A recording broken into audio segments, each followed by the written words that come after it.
إن الحمد لله نحمده ونستعينه ونستغفره ونعوذ بالله من شرور أنفسنا ومن سيئات أعمالنا من يهده الله فلا مضل له ومن يضلله فلا هادي له ونشهد أن لا إله إلا الله وحده لا شريك له ونشهد أن سيدنا وسندنا وحبيب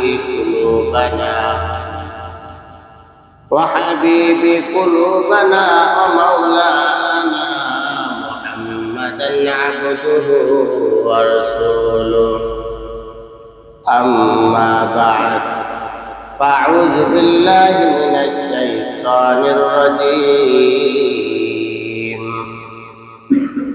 بسم الله الرحمن الرحيم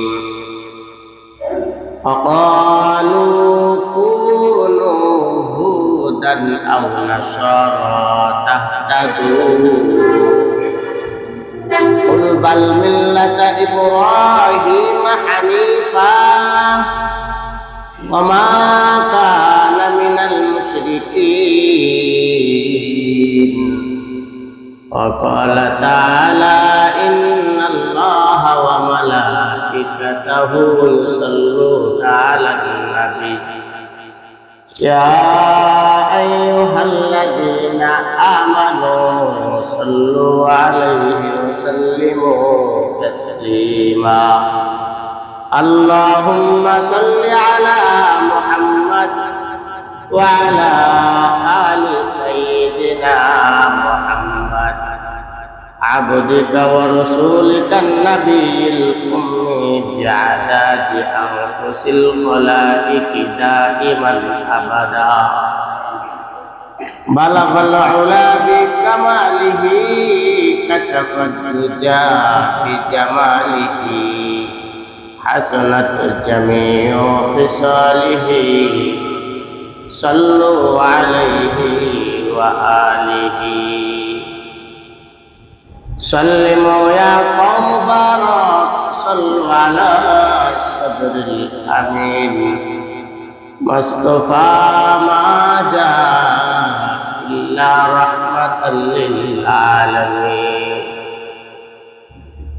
الصلاة والسلام عليك يا رسول الله الصلاة والسلام عليك يا حبيب الله الصلاة والسلام عليك سيد المرسلين الصلاة والسلام عليك يا رحمة للعالمين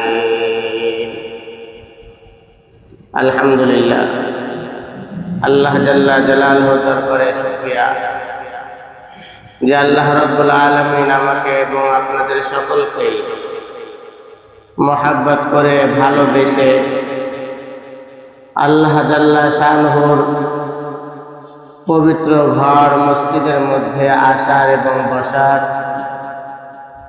কিছু কথা বলার এবং শোনার তৌফিক দান করেছেন। এই জন্য জবান ছেড়ে কালিমাতুশ শুকর আদায় করে সকলে বলি আলহামদুলিল্লাহ। আল্লাহ রাব্বুল আলামিন তার হাবিবকে বলেন, দোস্ত আমার, আপনাকে যে যাই বলুক না কেন, আপনি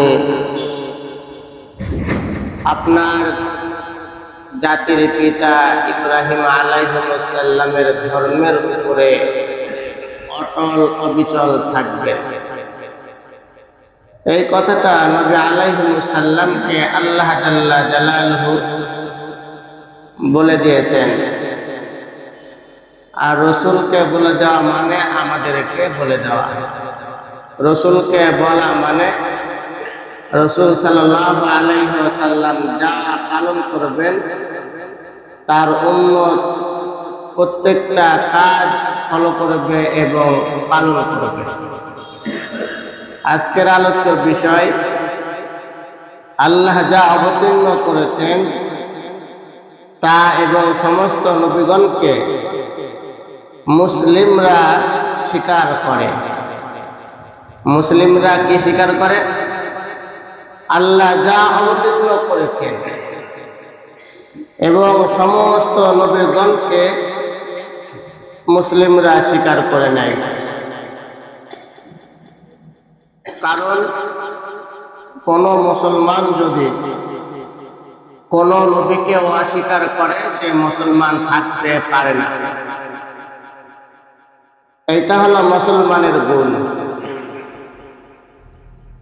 ইহুদি জাতি, তাদের জাতির মধ্যে যে সমস্ত নবী আলাইহিস সালাম এসেছেন, ওরা তাদেরকে মেনে নিত। ওদের বংশের বাহিরে নবী এসেছে, তাদেরকে মানে নাই। আজকের আলোচনার মধ্যে সেই বিষয়টা আল্লাহ তাআলা স্পষ্টভাবে তুলে ধরেছেন। রাসূল সাল্লাল্লাহু আলাইহি ওয়াসাল্লামকে এক চোখ বিশিষ্ট আব্দুল্লাহ ইবনে সুরাইয়া নামক এক ইহুদি বলতেছিলেন, ও মুহাম্মদ, আমরা সঠিক পথে আছি। কে বলছে? ইহুদি বলছে। ইহুদি আব্দুল্লাহ ইবনে সুরিয়া, এই সুরিয়া নামক যে ইহুদি, সে রাসূলকে বলতেছেন, ও মুহাম্মদ, আমাদের ধর্মটা সঠিক, আমরা সঠিক ধর্মের মধ্যে আছি। এটা রাসূলকে বলতেছেন। রাসূলকে আবার যারা খ্রিস্টান, এরাও রাসূলকে বলতো, আমরা সঠিক ধর্মের মধ্যে আছি, আমরা ভুলের মধ্যে নাই। এই যে ভুলের মধ্যে নাই, সঠিক ধর্মের মধ্যে আছি, এই সমস্ত এই প্রসঙ্গে আল্লাহ সুবহানাহু ওয়া তাআলা সূরা আসরের মধ্যে কসম খেয়ে বলতেছেন যে সকল মানুষ ক্ষতিগ্রস্তের মধ্যে। কেন বললেন? যে আগের জাতি মানুষদের মধ্যে একটা ভুল ধারণা ছিল। ভুল ছিল যে কি, যে আমাদের ধর্মটা সঠিক ধর্ম, আমরা এই সঠিকের উপরে আছি, তাছাড়া যত নবী আলাইহিস সালাম এসেছেন তারা ভুলের মধ্যে আছে। আমরা অনেক সময় বলি না, নামাজ কালাম সব করি, আবার বলি যে কিছু কিছু সিদ্ধান্ত যখন আমরা নিয়ে নিই, তখন আমরা বলি যে না, আমরা সঠিক কাজ করছি। এই সঠিক কাজ করার জন্য চারটা গুণ বিশিষ্ট মানুষ যারা, তারা ক্ষতিগ্রস্তের মধ্যে না। এইটা আল্লাহ জাল্লা জালালুহু তার কালামে পাকের মধ্যে বলে দিয়েছে। আর আজকে আলোচনার মধ্যে যে বিষয়টা তুলে ধরেছেন, যে রাসূল সাল্লাল্লাহু আলাইহি ওয়াসাল্লামকে আব্দুল্লাহ ইবনে সুরিয়া নামক ইহুদি বলতেছিলেন, ও মুহাম্মদ, আমরা সঠিক ধর্মের মধ্যে আছি। তার জবাবে আল্লাহ রাব্বুল আলামিন আয়াতে কারিমা নাযিল করতেছেন, ওয়াকালু কুনু হুদান আও নাসারা,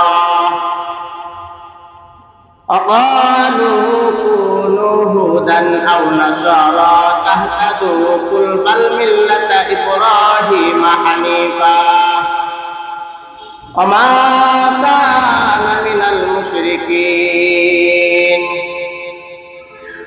আল্লাহ জাল্লা জালালুহু বলেন, ও দোস্ত আমার মুহাম্মদ, আপনাকে যে ব্যক্তি বলল, আব্দুল্লাহ ইবনে সুরিয়া, আপনাকে বলল যে আমরা সঠিক ধর্মের মধ্যে আছি, আপনাকে আবার খ্রিস্টানরাও এসে বলে আমাদের ধর্ম সঠিক। আপনি তাদেরকে বলেন অকুলু কুনু, তাদেরকে আপনি জানান যে তোমরা ইহুদি অথবা খ্রিস্টান হও, তাহলে সুপথ প্রাপ্ত হবে। কোন পথ সুপথ? ইহুদি খ্রিস্টানদের পথ সুপথ কিনা? ইহুদি আর খ্রিস্টানদের পথ সঠিক পথ কিনা? আল্লাহ রাব্বুল আলামিন বলতেছেন, কুল বাল মিল্লাতা ইব্রাহিম হানিফা। তোমরা যেই পথকে সুপথ বলো, সঠিক পথ বলো, ওই পথ সঠিক পথ না, বরঞ্চ কুল বাল মিল্লাতা ইব্রাহিম হানিফা। যারা ইব্রাহিম আলাইহিস সালাম, এই ইব্রাহিমের ধর্মের মধ্যে যারা আছে, তারা এই সঠিক পথের মধ্যে আছে। ওমা কানা মিনাল মুশরিকিন। কখনো ইব্রাহিম আলাইহিস সালাম তার ধর্মের মধ্যে কাউকে অংশীবাদী করে নাই, অংশীদার করে নাই। তাহলে এখানে বোঝা যাচ্ছে যে আমরা যারা মুসলমান, আমরা যদি এক আল্লাহকে মেনে নিতে চাই আর সঠিক ধর্ম ইসলামের মধ্যে যদি থাকতে চাই, এক আল্লাহ ছাড়া, ইব্রাহিম আলাইহিস সালামের ধর্ম ছাড়া অন্য কোন ধর্মের মধ্যে সফলতা আর কামিয়াবি নাই। এই কথা আল্লাহ রাব্বুল আলামিন আরো সুস্পষ্ট ভাবে বুঝাইতেছেন, ওয়াল আসরি ইন্নাল ইনসানা লাফি খুসর। আল্লাহ রাব্বুল আলামিন বান্দাদেরকে বুঝায়, আমি আল্লাহ রাব্বুল আলামিন আমার কাছে গুরুত্বপূর্ণ সময় কাল আমাদের কাছে যেমন গুরুত্বপূর্ণ হলো, সবচেয়ে আমাদের মালিক আল্লাহ। আমাদের তরবিয়াত হলো এমন, কোন মানুষকে কোন বিষয় যদি বিশ্বাস করাতে হয়, সর্বশেষ হলো আল্লাহ রাব্বুল আলামিনের নামে কসম খাওয়া। খাই কি খাই না? কসম খাই আমরা। ইনসানের তরবিয়াত কসম খাওয়া। ইনসান তরবিয়াত কসম খাইলে তাড়াতাড়ি কথাগুলো বিশ্বাস করে নাই। আমাদের কাছে যেমন গুরুত্বপূর্ণ হলো, সবচেয়ে দামি হলো আল্লাহ। কোন একটা মানুষ খারাপ কাজ করেছে, কিন্তু যখন সে তার মালিকের কসম খেয়েছে, কথাটা অসত্য হওয়ার পরেও কসম খাওয়ার কারণে মুসলমানের ঈমানের মধ্যে এমনটা হয় যে আল্লাহ রাব্বুল আলামিনকে নিয়ে কসম খেয়েছে, এই মানুষটা কথাটা মিথ্যা বলতে পারে না। তার অসত্য কথাটাকেও সত্য বলে মেনে নেয়। ঠিক আল্লাহ জাল্লা শানুহু মানুষকে বিশ্বাস করানোর জন্য বলতেছেন, বান্দা বলাস সময়ের কসম। আল্লাহ জাল্লা জালালুহু কসম খেয়েছেন, অনেক কসম খেয়েছেন। নুন আল কলামি ওয়া মা ইয়াসতুরুন। আল্লাহ তাআলা এখানে কলমের কসম খেয়েছেন, কারণ কলমটা অনেক দামি একটা কলম, যা পৃথিবী সৃষ্টি করার পূর্বে কলমকে আল্লাহ তাআলা বানিয়েছিলেন। এই জন্য কলমের কসম আল্লাহ জাল্লা শানুহু খেয়েছেন। আল্লাহ তাআলার কাছে রাত অনেক দামি, এই জন্য